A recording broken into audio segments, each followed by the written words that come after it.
Hola Javier, ¿qué tal estás? Pues mira, yo estoy aquí en el Varadero de Alcudia, que me han destinado para cubrir la actividad de la lonja más antigua de España, y he terminado en un camarote diminuto que hay aquí en el arrufo de popa de un pesquero bautizado aquí en Mallorca.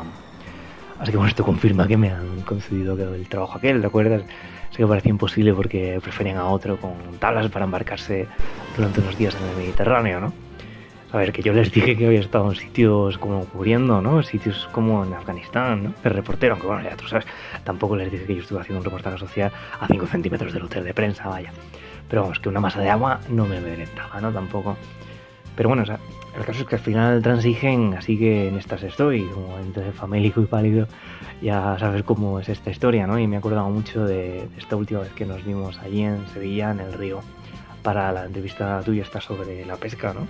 Muzak Fishes, ¿no? Que era el título que tú proponías entonces como el género de musical de ascensor, ¿no? Esta teoría tuya de que existen actividades de fondo para otras actividades y la imagen esa, ¿no? Del tipo que nos hacía muchas veces que se molestaba mucho cuando lo interrumpían en su trance de ascensor porque su grado de concentración con el hilo musical que es incidental era máximo, ¿no? Entonces no quería que entrara nadie en el ascensor.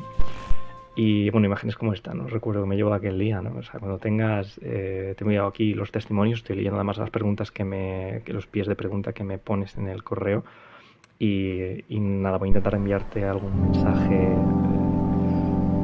cuando pueda y cuando lo tengas pues envíamelo y pero vamos, tienes carta blanca para enviarlo a la televisión española si hace falta.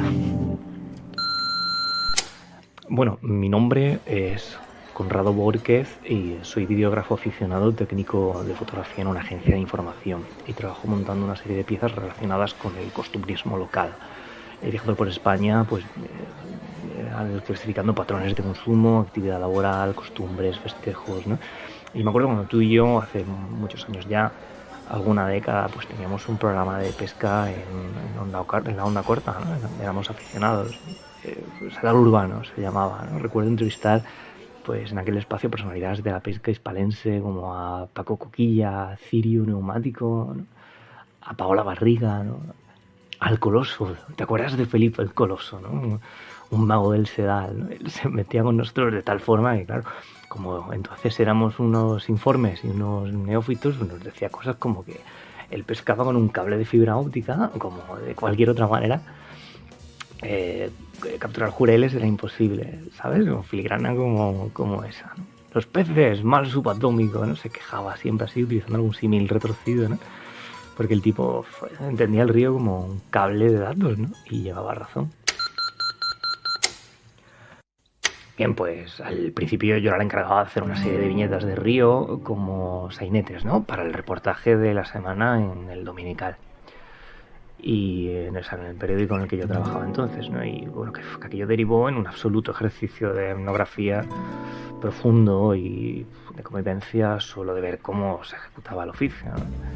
Y en ocasiones, sobre todo al principio, temiendo que esta distancia pues me hiciera tan ajeno al objeto de estudio que pues se me relegara a una categoría pues siempre, ya sabes, complementaria, servicial, ¿no? En segundo plano, ¿no? A la postre siempre del pescador, al que nunca llegas, ¿no?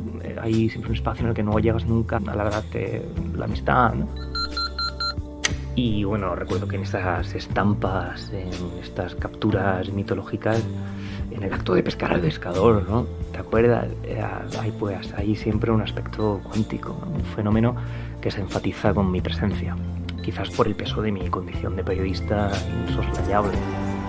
Algo que mis compañeros de campo y yo pues hemos empezado a llamar al pescador de Rodinger, es decir, que nosotros divisamos a un pescador de río y por la disposición de grabarlo mientras faena se propicia algo así como una suerte de premura, una timidez por parte del río que no se deja pescar cuando planto la cámara ni cuando observo el procedimiento informalmente.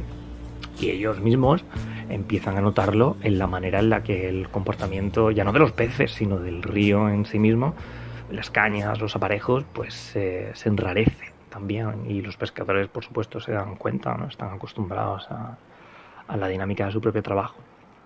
Claro, esto nos da una vergüenza insoportable, porque ahora me llevo la sensación de allí de que solo se pesca cuando regreso, ¿no? los observo, cuando me relaciono con ellos, ¿no? Cuando hago por acercarme a la dársena del río, a reunirme en retrospectiva, algún día que vuelva a Sevilla, por supuesto, ¿no? Y abandone la mirada profesional, quizás con la pretensión de ser un amigo y dejando atrás el oficio.